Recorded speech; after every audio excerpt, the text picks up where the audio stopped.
मैं राशि Kapoor INN today में आप सबका स्वागत है। बढ़ेंगे आज की सुपरफास्ट टॉप 9 खबरों के। महाराष्ट्र में कोरोना की स्थिति बेकाबू होती जा रही है। राज्य में रविवार को कोरोना के रिकॉर्ड 40,000 से ज़्यादा नए केस सामने आए। इससे सरकार की चिंता बढ़ गई है और एक बार फिर से टोटल लॉकडाउन की तैयारी की जा रही है। कोरोना पर बनी टास्क फोर्स ने लॉकडाउन की सिफारिश भी कर दी है। इसके बाद मुख्यमंत्री उद्धव ठाकरे ने मुख्य सचिव सीताराम कुंटे से कहा कि तुरंत लॉकडाउन की स्ट्रैटेजी बनाएं।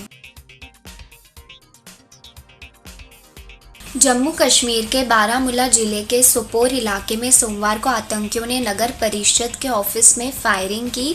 गोली लगने से पार्षद रियाज अहमद की मौके पर मौत हो गई, तो वहीं पार्षद शमसुद्दीन घायल हो गए। इस हमले में एक पुलिसकर्मी शफाकत अहमद की भी मौत हो गई। सुरक्षा बलों ने आतंकियों की तलाश में इलाके की घेराबंदी कर दी है और सर्च ऑपरेशन शुरू किया है। कश्मीर के IG विजय कुमार ने घटनास्थल पर मौजूद 4 पुलिसकर्मी PSO को सस्पेंड करने का निर्देश भी जारी किया है।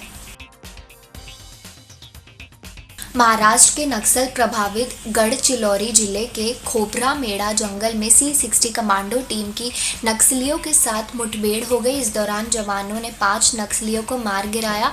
मारे गए नक्सलियों में 2 महिला और 3 पुरुष नक्सली शामिल हैं। मुठभेड़ के बाद जवानों ने जंगल से भारी मात्रा में हथियार भी बरामद किए। होली वाले दिन आंध्र प्रदेश में एक सड़क हादसे में 3 लोगों की मौत हो गई। विजयनगरम जिले में ये सड़क दुर्घटना हुई। पुलिस के मुताबिक दोनों बसों की आपस में टक्कर होने के चलते ये हादसा हुआ। इस दौरान दोनों बसों के ड्राइवरों और यात्रियों की मौत हो गई है, जबकि बस में सवार अन्य 5 लोगों की हालत गंभीर बनी हुई है।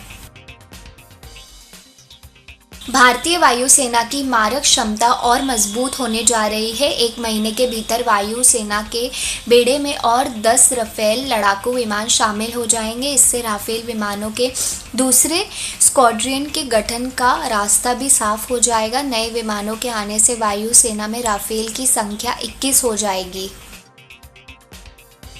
मिस्र की स्यूज नहर में हफ्ते भर से फंसा बड़ा मालवाहक जहाज सोमवार को आखिरकार हट ही गया। इस बात की जानकारी मिस्र के अधिकारियों ने दी है। मिस्र की स्यूज नहर में एक बड़ा मालवाहक जहाज पिछले मंगलवार से फंस गया था।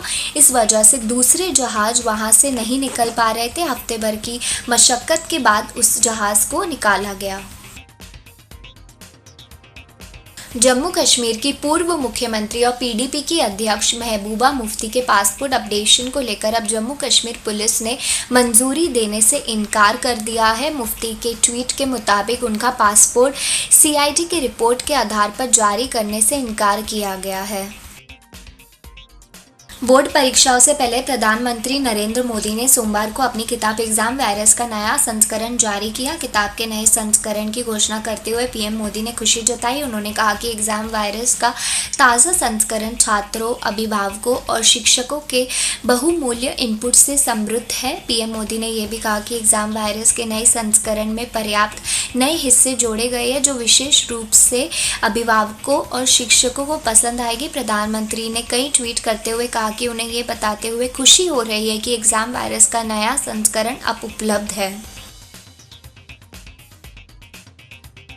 बंगाल में पहले फेज के चुनाव के बाद TMC और BJP एक दूसरे पर और ज्यादा हमलावर हो गई है। सोमवार को ममता बनर्जी ने अपने विधानसभा क्षेत्र नंदीग्राम से BJP और शुभेंदु अधिकारी के परिवार पर निशाना साधा, तो शुभेंदु ने भी पलटवार किया। ममता ने एक जनसभा में कहा कि अधिकारी परिवार की हालत ऐसी हो जाएगी कि वह न घर का रहेगा न घाट का। इसके जवाब में शुभेंदु ने ममता पर तुष्टीकरण का आरोप लगाया। उन्होंने कटाक्ष करते हुए कहा कि बेगम बंगाल को मिनी पाकिस्तान बना देंगी।